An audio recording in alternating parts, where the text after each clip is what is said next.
She galvanized me, steady like steel, back on my feet, living for the thrill again, loving for another day.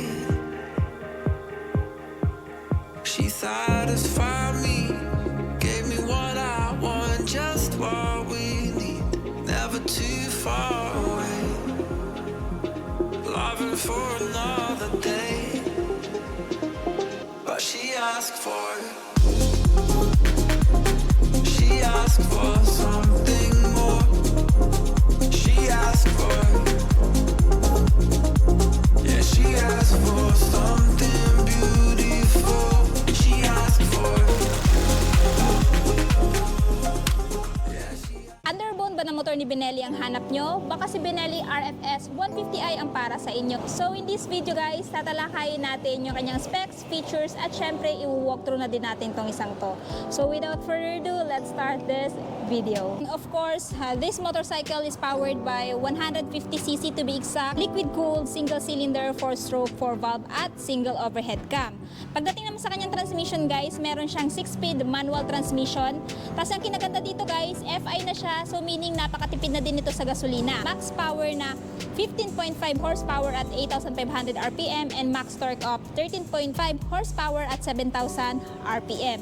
At hindi ka na mabibitin guys dahil meron siyang malaking fuel tank capacity, knowing na siya ay underbone na 4.8 liters plus or i-times mo sa kanyang average fuel consumption na ilalagay ko sa screen. Yan, malaylay na din yung mararating nyo bago pa kayo magpapagasolina ulit gamit itong si Benelli RFS 150i. Of course, this RFS 150i, meron siyang color combination na glossy black, glossy red, at silver. So, pagdating dito sa side, ito yung itsura niya guys. Ayan. And kung mapapansin nyo guys, aside sa brand niya na Benelli, merong nakalagay dito na decals na RFS, Rider 4-speed. And dito, meron siyang parang logo na Lion. Ayan. Same doon sa na-review natin yung Benelli 180S guys, meron siyang parang logo na Lion dito. And dito, yung brand niya na Benelli. And dito sa side is yung kanyang displacement na 150i. So yun po yung decals na nandito. And dito sa front fender or sa front, ayan guys, meron din siyang sticker dito or decals na RFS, tapos nakalagay Euro 3 technology. So napaka-environment friendly lang din itong motor na to. Sa headlight, naka-bulb type, pero kahit ganun pa man, pagdating naman dito sa may eyeline niya, turn signal niya guys, naka-LED na siya. So modern na din yung datingan nitong si RFS 150i. Plus yung kinaganda dito guys, naka-inverted telescopic fork suspension na din siya. And for me, goods na goods yan kasi kung idadaan nyo itong motor na to sa different kinds of road conditions, smooth na din po yung plane na suspension niya. Ginamit na braking system is disc brake with dual path piston brake caliper. And ang front tire size guys is 70 by 90 by 17. And this one guys is tubeless na rin. So for me, goods na naka-tubeless na to. Nang sa ganun pag mapako, hindi basta-basta magpa-flat. Pagdating dito guys, ito yung radiator niya. So if I were you, pag bibili nyo itong motor na to, dapat bilhan nyo na din ng cover para hindi siya mayupi pag if ever matatama ng mga bato-bato. Yung horn niya, ito yung placement. Tapos yung undercowl niya guys, ayan.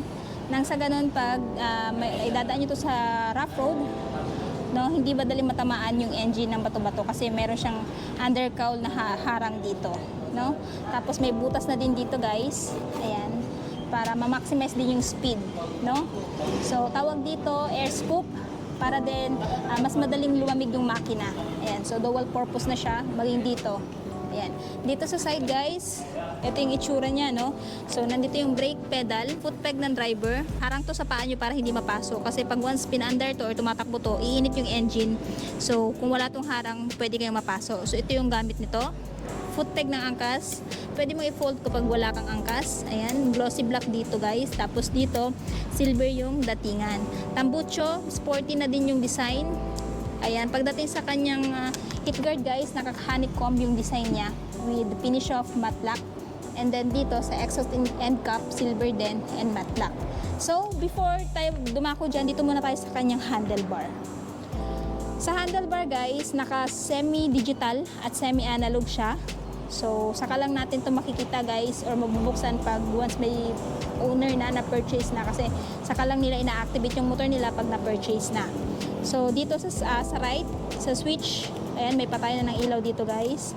Tapos, electric start at check natin kung may kickstart. Wala na siyang kickstart guys, so aasa ka na lang sa electric start. And dito sa left side, high beam, low beam, horn, ayan, turn signal switch, and sa levers guys, ayan, naka matte black. And then pagdating sa seat naman, so generous na din yung seat niya guys. For me, goods na goods yan. Parang sa ganun, pag sa long ride, hindi masyado sasakit yung puwet niya. Pero dito sa upuan ng angkas, manipis na yung foam niya. So, for me, if ever ako yung aangkas dito, talagang masakit na to sa puwet. Tapos, meron parang engraved dito na Benelli, which is yung brand niya. Tapos, ito yung kanyang handlebar, guys. Maganda yung pagkakamount. Aggressive din yung datingan, no? And, syempre, yung kanyang taillight na naka-LED, turn signal is naka-LED na din. May ilaw na din siya ng plaka dito para mas visible yung plate nyo sa gabi. At naka-reflectorized na din siya guys. Tatlo yung reflector niya. Added visibility during your night ride. Tapos, suspension ginamit nga pala guys is monoshock. Ayan, swing arm suspension. Meron na din siyang mudguard dito. Ayan. And sa braking system is disc brake. Tapos, ang tire size sa likod guys is 110 by 70 by 17 tubeless tire. And kung mapapansin nyo guys, pagdating nga pala dito sa kanyang mags, ayan, meron siyang lining na white. Ayan, paint yan siya guys. Hindi siya yung parang naka-reflector. Paint yan. Is napakalinis na din pala ng design ng underneath niya. For me, goods na goods yan. Para if ever, matalsi ka ng putik, madali lang siya linisin. And, dito tayo sa kabilang side. So, ito yung itsura niya sa side, guys.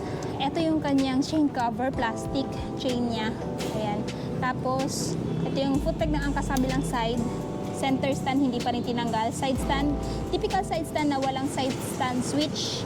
And yung apakanan driver at yung kanyang cambia, which is 6-speed manual transmission. So, meron ka lang decals dito, guys, or sticker na may nakalagay na Pure Passion since 1911. So, talagang quality yung brand na to guys kasi ang tagal-tagal na pala ng brand na to. And then, pagdating dito, ayan. Nice. So, ngayon guys, i-check naman natin yung kanyang seat height at ground clearance.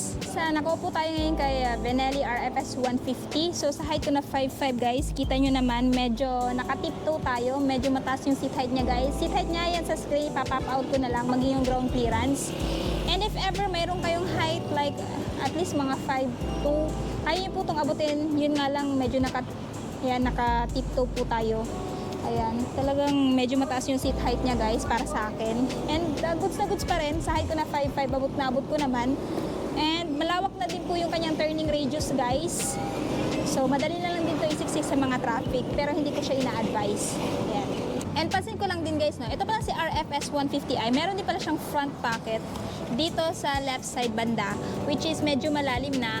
And first time na natin maka-encounter na isang underbone type na motor na merong front pocket. Usually kasi wala. Pwede nyo mapaglagyan ng phone nyo.